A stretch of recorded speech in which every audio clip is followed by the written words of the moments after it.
So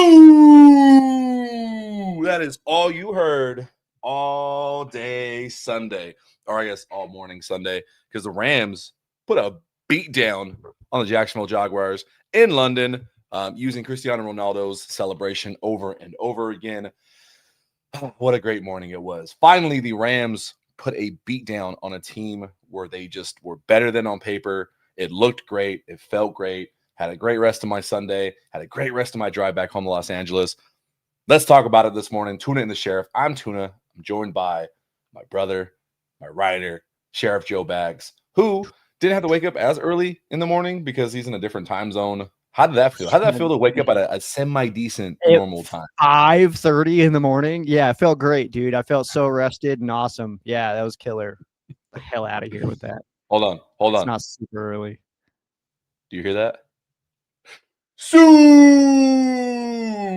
I had to, for everybody watching, I had to ask Tuna what the hell that meant this morning. Because I didn't know. I kept seeing it posted, and it was like, it's got to be something, right? And then the type of celebration is like, that's probably like a Dragon Ball Z thing or something that I just don't get. And it's not. I don't know, man. Oh, so yeah, those who don't know, that is Cristiano Ronaldo's celebration. That's the Rams showing a little love to the game of soccer, the game of football. But here is American football, and in this sport, all the Rams do is throw touchdowns, and we don't even need yards. What are yards? Yards. Never met her, dude. I don't know. That's all I know is 6, dude. Putting up 6 every time, dude. Stafford finding friggin' everybody, dude. No Puka, no problem, man. Devontae Adams with 3. And then I asked a question. I was on the First Down Rams podcast on Friday night, and they made me ask some what's more likely's, you know. So my question was like, what's more likely? Not necessarily for this game, but what's more likely? Mump gets his first touchdown first, or Ferg gets his touchdown first. Turns out it was Mump, but only by a few hours, which is so awesome to me, man. Seeing both the rooks get in there, Tay getting 3. Man, Rams needed that big old dub, man. Big, fat, stinky dub. Bring it back into the bye week and into to the rest of the season, man. I'm so fired up after that game. It felt great. Really happy for those guys. Really happy for Konate, man. Straight up. Send him a message of like, dog, that's sick. And then do it in London when everyone's like kind of watching. Like it's technically a primetime game. Really cool. I mean, it was if you go back to preseason, he had that almost same touchdown from Stetson Bennett against the Chargers. Yeah, really cool. He's a really great route runner. Not surprised he's able to get open. He gets open quite often when he is out on the field. I noticed they used him and Ferguson a bunch in 13 personnel. Yo, bro. Yeah. They actually used all the tight ends. Yeah. That was surprising. Yeah, that was cool to see, man. Not only, too, because, like, I mean, I know Ferg is the one that got the touchdown, but Parkey almost scored on that one, man. I thought he did. I mean, we were high-fiving like he did and stuff like that. I think getting all these dudes involved, from Higbee all the way down to, you know, the general, Parkey, Ferg, all that. I mean, I love that we're getting all these dudes involved right now. They're very similar players, honestly.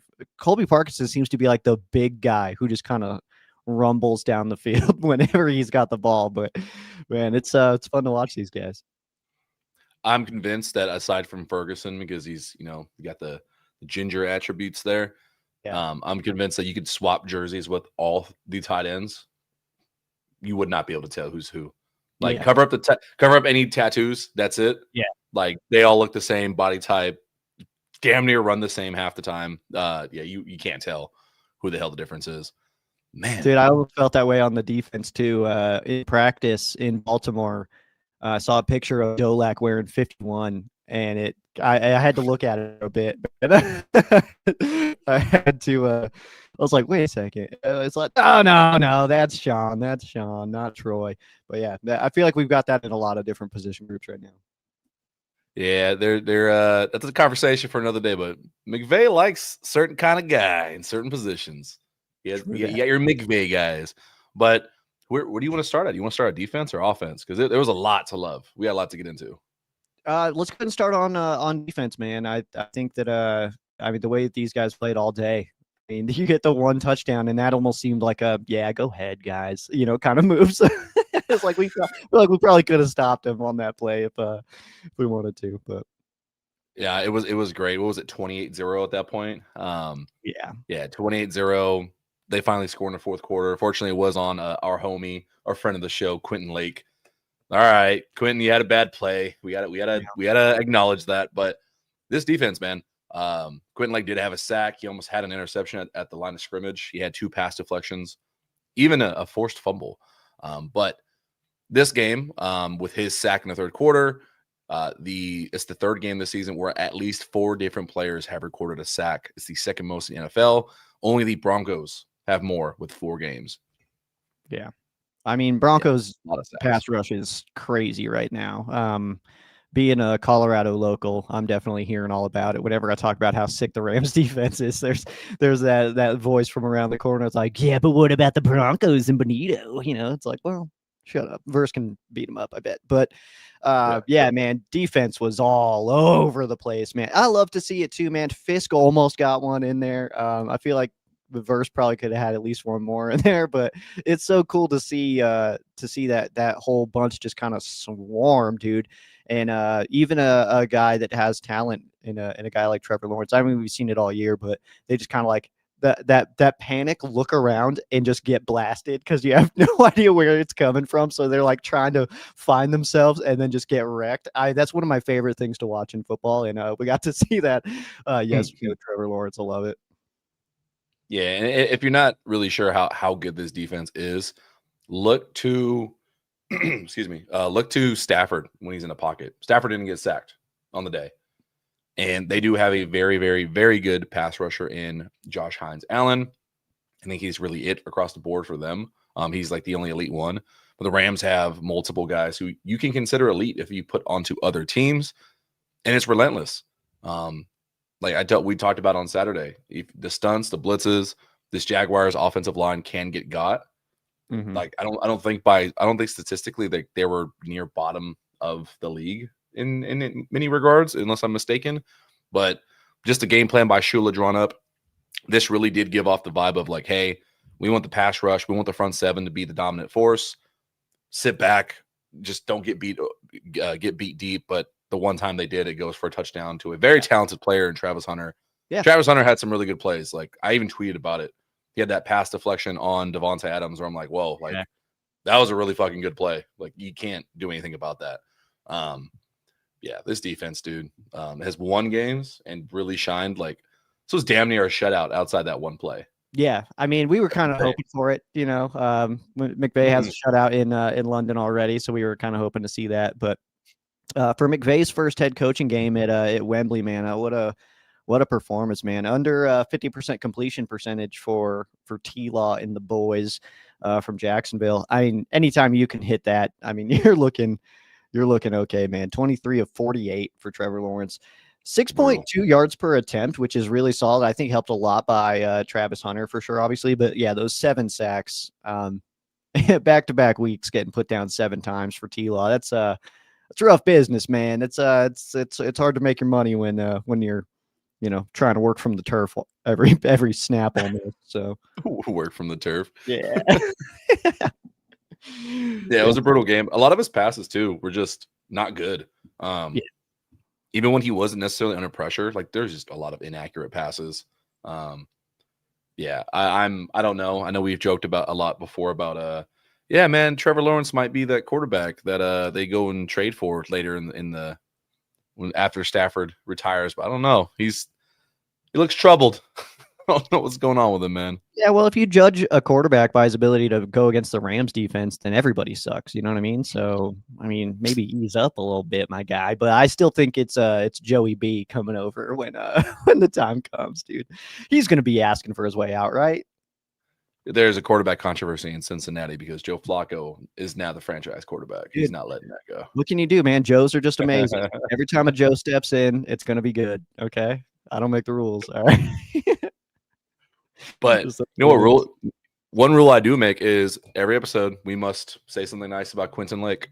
Well, it's so easy to do it. Yeah, Quentin Lake is For Captain Q, man. I mean, what is there to say bad about Q? I really thought that he was going to take that pick in that deflection, man. I thought he was going to house that, dude. As soon as he was coming in for it and jumped up, I was like, oh, like Bro. It was one of those, man, where I was like, we're about to get the number one ESPN play of the day, and it's not even 9 a.m.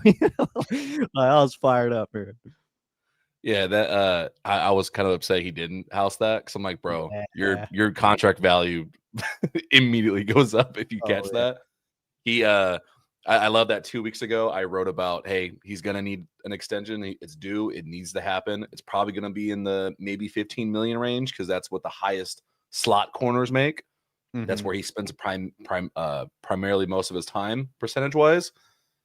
And everyone, I got blasted. Like I got a lot of feedback saying, he's not worth that much. I don't know. The last 2 games show he's a top 5 at his position, at least. Like I'm sorry. He's top 5 at his position right now. He needs to get paid like a top 5 guy as a slot corner. Let's move on. That's all I'll say. He's absolutely killing it, man. I'm really curious to see what the rest of the season looks like for him. Obviously, the Rams have had a hard time paying safeties, so we'll see if that valuation is kind of changing. Because also the same case, I mean, you can look at inside linebacker that the Rams have had an unwillingness to pay, but we have a really, really good one there as well, who also, again, just had another killer day. So, yeah, that's it's kind of hard, man. It's a weird position to be in where it's historically speaking positions that the Rams are not eager to lock in long term for a high dollar amount. But yeah, I think that when you have Landman, you have Lake, the way that these guys are playing, I think you got to make sure that they stick around. You're also talking about captains, not just positions. You're also talking about captains. Like if you keep your captains, your leadership in place, then chances are good things are going to happen, right? I mean, that feels real. So Lake, I would like to see stick around. Obviously, we would have to wait until the end of the season to renegotiate with him. But Landman, we could lock him in right now if we wanted to, and I think we should. It's got to be Lake too. Lake's in his last season of his contract, so you wait until the end. He is a free agent, unrestricted.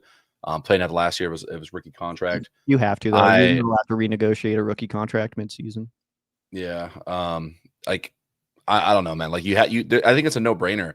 It's more than just the talent. It's the history. It's the track record.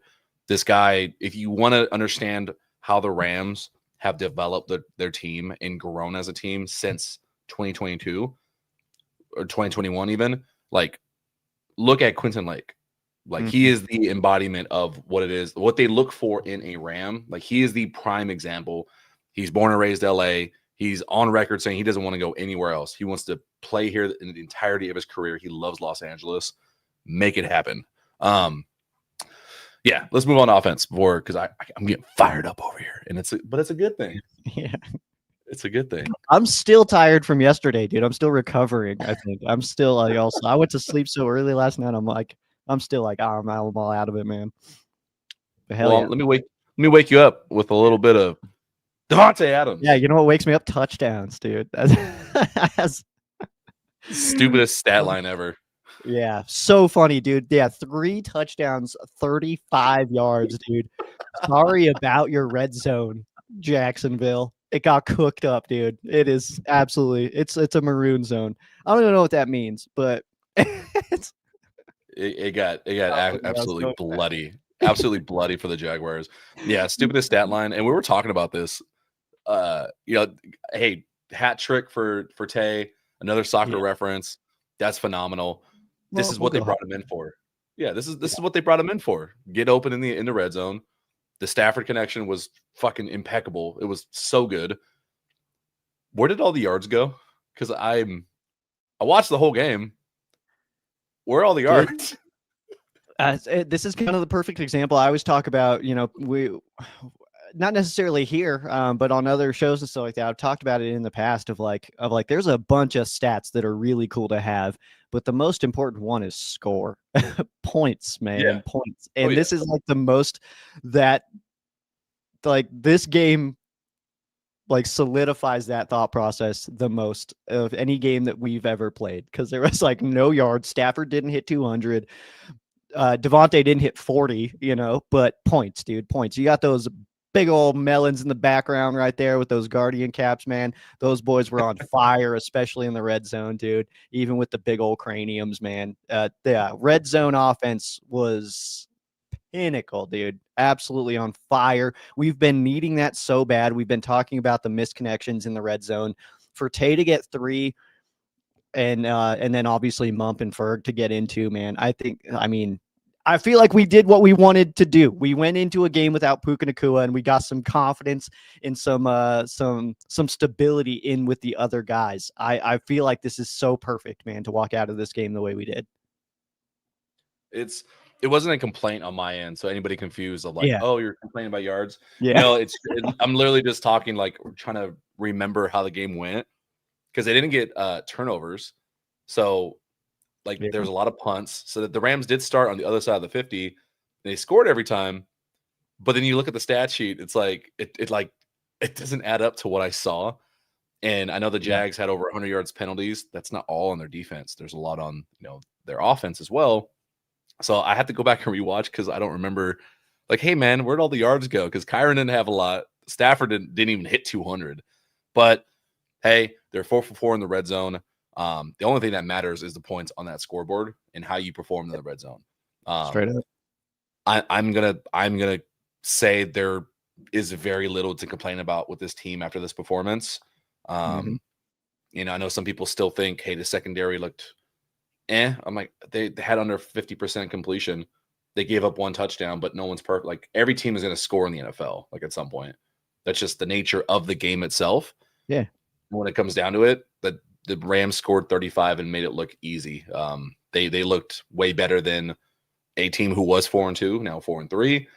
They're competing for top in their division, traveled internationally. There's like so much stacked up that could go wrong. And they completely dominated. Like I have very little to complain about in this game.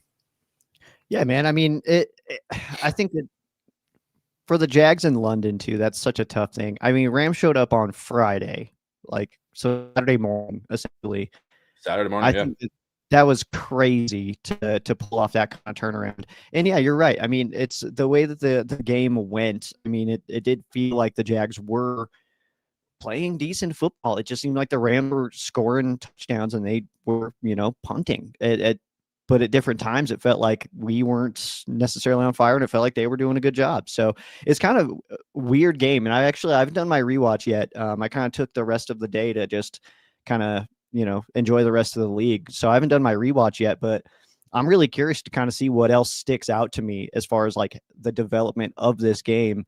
Because yeah, the Jags, I mean, they looked decent. They just weren't scoring. Like, and in fairness, like we had talked about that too, even while we were watching the game. It was like, dude, if they were kicking field goals instead of going for it on 4th down, that they would be in this game. Like there was a point there where they were just not getting. I mean, but I see your hand signs there, but also, I mean, that's 12 points they left off the board. I mean, that's a different ball game in the 3rd quarter. You know what I mean? It would make it a technically a 2-score game. I get that. Let's say they hit them all, but like they did attempt a field goal and they missed one. So that was one of the points coming into this game for me. Yeah, that was one of my points coming into the game, that the matchup between Cohen and McVay isn't just who can scheme up the best game, it's discipline. Who can be prepared mentally. The Rams like already are not a highly penalized team because they play sound football for the most part.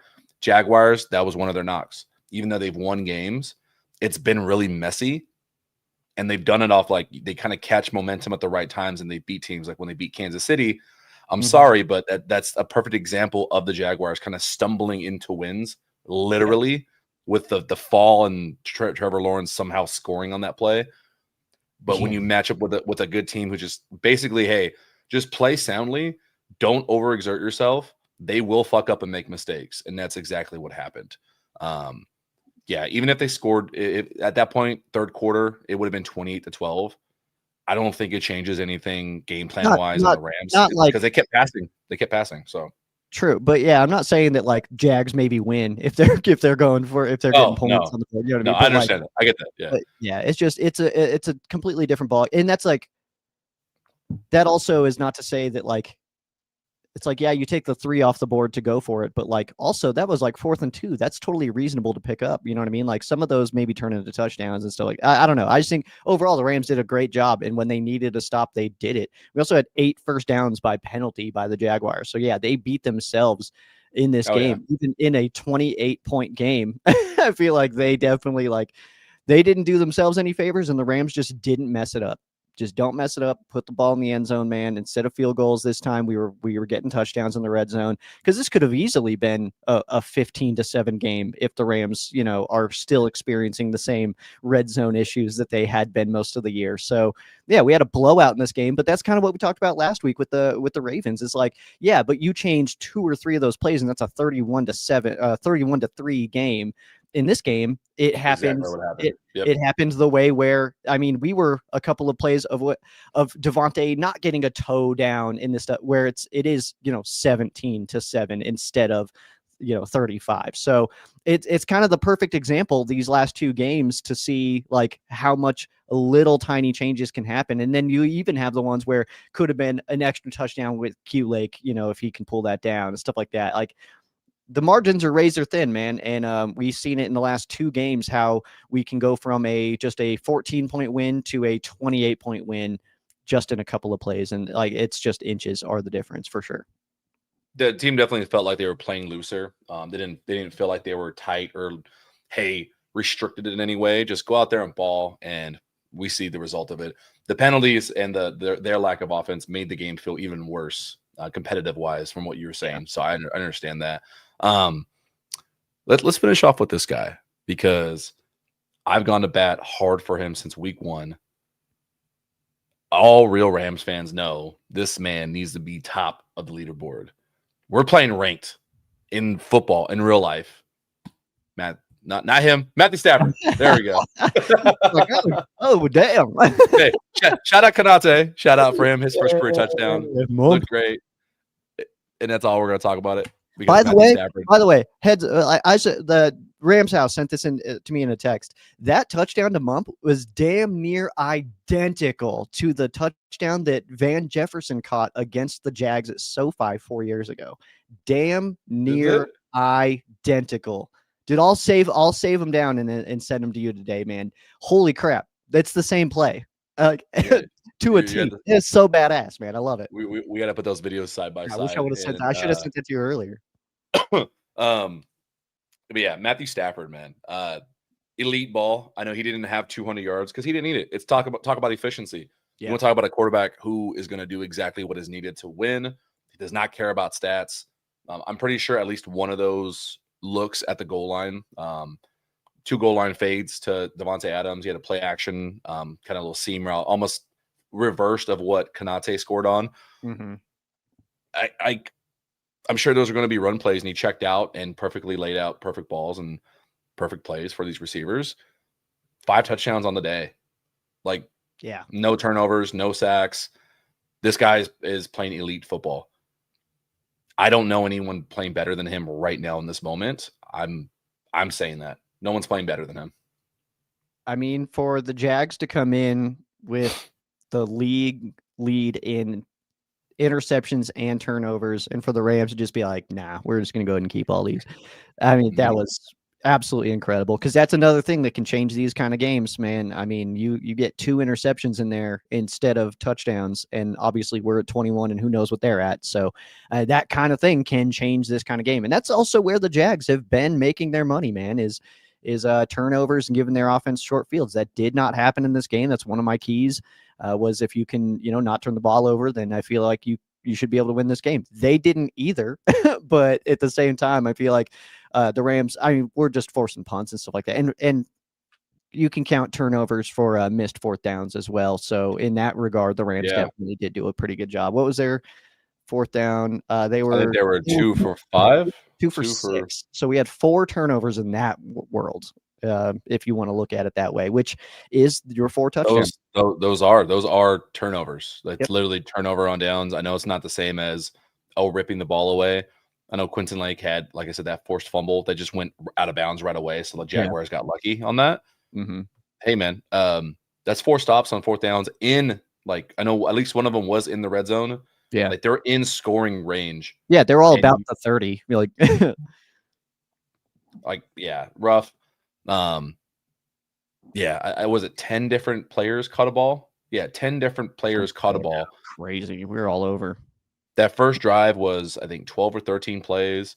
Almost 3 different tight ends caught a pass on that opening drive. Like they really showed from the get-go, like, hey, this is the game plan. No Puka, spread the ball around. Don't even need deep shots. Like we'll look for the deep shots, but we're gonna dink and dunk down the field, 5 yards at a time, 10 yards at a time, and then when we get to the goal line, we're gonna score. And it was a very, very well executed game plan. Finally, it was nice to see the ball spread around. For as great as Stafford has been, one criticism is like he will laser focus on one receiver. Yeah. Like it's like, I guess it's bad, but it's like Puka's open. Like Puka's open, like and the ball's getting moved, but efficiency, it was nice to see everyone kind of get a turn this game.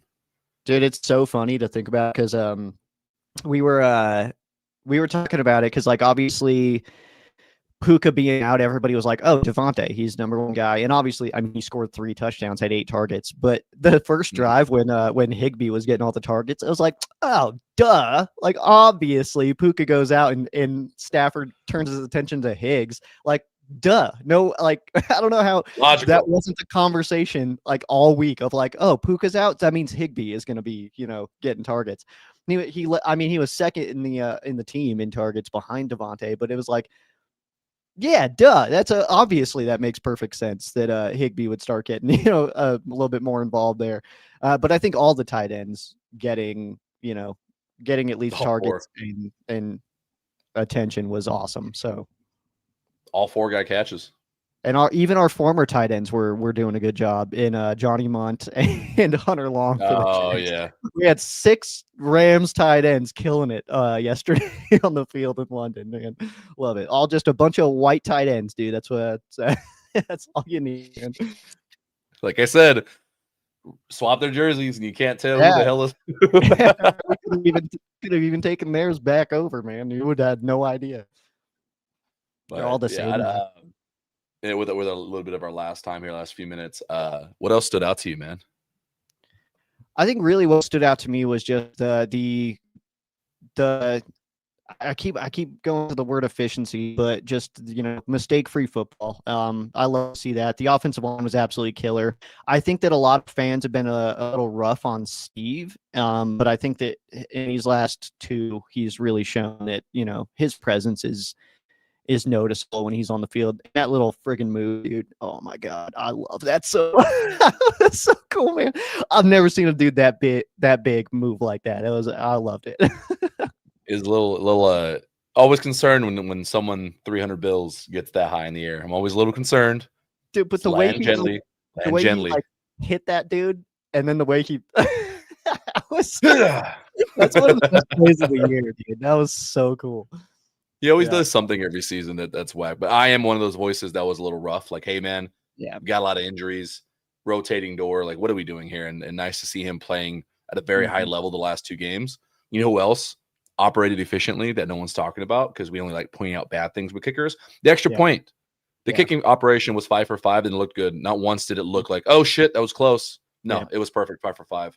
In the rain, in mess, during it, even – the last one in the 4th quarter when there was a lot of drops happening, like there's a span in that middle of the 3rd quarter where like both teams were just drop because it was wet.